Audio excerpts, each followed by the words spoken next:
Oke, Assalamualaikum warahmatullahi wabarakatuh. Pada kesempatan ini kita akan membahas mengenai kesetimbangan kimia.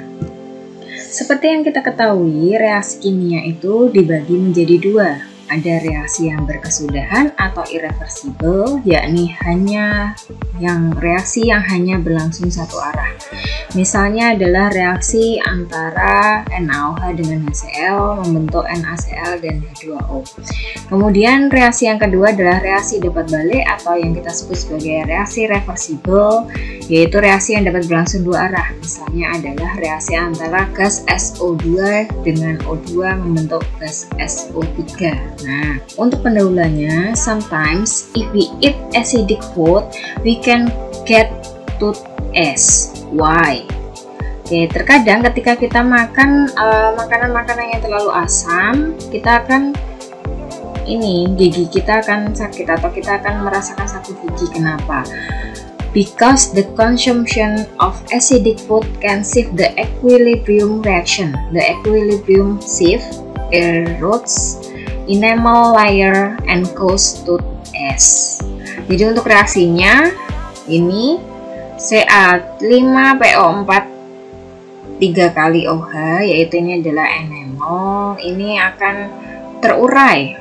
Jadi enamel akan terurai menjadi kalsium, kemudian ion PO4 3- dan OH-. Nah, ini adanya makanan-makanan asam itu akan menyebabkan lapisan enamel pada gigi kita itu akan rusak dan kemudian akan menyebabkan sakit gigi. Nah, kita bisa lihat di sini enamel ini ya.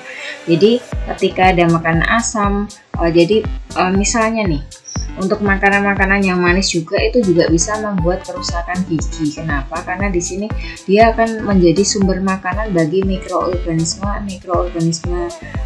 yang dapat merusak enamel. If we dive down to the bottom of the sea, we can enjoy the beauty of coral reef. Jadi kalau kita menyelam ke dasar laut, kita dapat menikmati keindahan dari terumbu karang. The formation and dissociation of coral can be explained by using chemical equilibrium concept. Jadi untuk proses pembentukan dan peruraian dari terumbu karang itu bisa kita jelaskan menggunakan konsep dari chemical equilibrium atau kesetimbangan kimia. Nah, contoh yang lainnya adalah, ini kita lihat, langit di daerah kota Los Angeles ini kok warnanya menjadi agak kecoklatan. Nah, ternyata di sini the brown haze of Los Angeles is caused by high levels of nitrogen dioxide. Nah, ini diakibatkan warnanya menjadi kecoklatan itu karena kadar dari gas NO2 di udara itu sangat tinggi, which participate in a chemical equilibrium with nitric oxide, NO, and ozone, O3, among other air pollutant. Jadi ini juga melibatkan reaksi-reaksi antar gas pada atmosfer yang menyebabkan ini terbentuknya gas NO2. Jadi reaksinya bisa kita lihat di sini. Nah, yaitu NO kemudian bereaksi dengan oksigen yang berasal mungkin dari ozon, kemudian terbentuk gas NO2.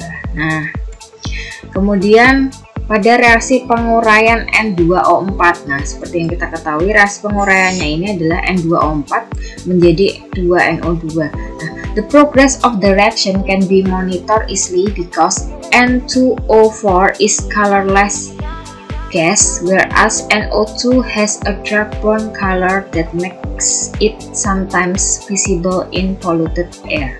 Jadi kita bisa mengamati ini proses penguraian dari gas N2O4 itu ketika misalnya langit di udara itu berubah warna menjadi kecoklatan. Nah, mungkin pertanda bahwa terbentuk gas NO2. Nah, kemudian a known amount of N2O4 is injected into an evacuated glass. Nah, kalau seandainya kita memasukkan sejumlah gas NO2 ke dalam tabung reaksi yang tertutup, kemudian some brown color appears immediately.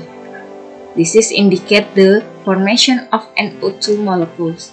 Jadi beberapa saat kemudian akan timbul warna coklatan. Nah, itu menunjukkan terbentuknya gas NO2.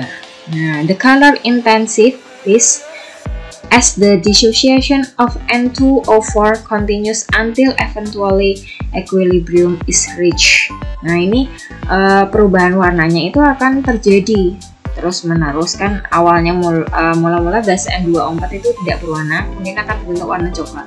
Nah, sampai keseimbangan tercapai ketika tidak ada perubahan lagi pada warna yang kita amati. Nah, berarti semuanya N2O4 teriurai menjadi NO, kemudian juga NO-nya nanti, NO2-nya akan mengalami reaksi balik menuju N2O4. Nah, ini akan kita amati sampai tidak terjadi perubahan warna apapun.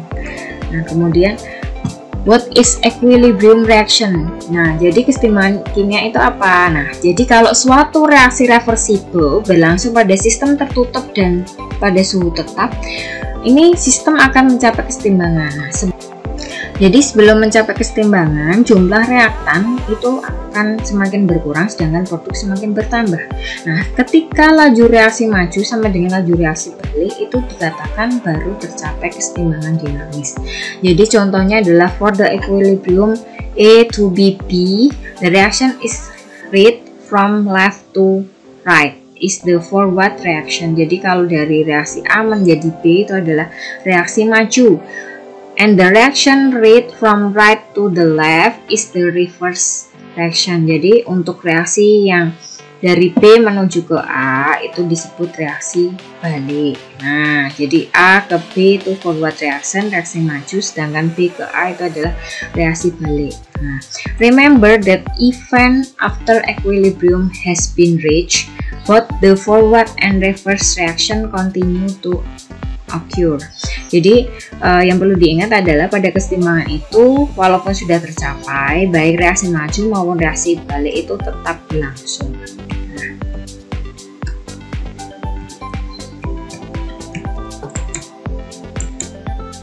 Nah, kita bisa lihat di sini ini adalah kurva dari laju reaksi. Di sini dari waktu versus concentration. Kita bisa melihat di sini bahwa ini adalah laju dari peruraian dan pembentukan N2O4 ya. Nah, awalnya N2O4-nya kan ada, kemudian dia lama-lama akan berkurang sampai terjadi keseimbangan sama dengan N2O4. NO2 juga awalnya 0, kemudian dia akan konsentrasinya bertambah sehingga lama-lama akan terjadi keseimbangan.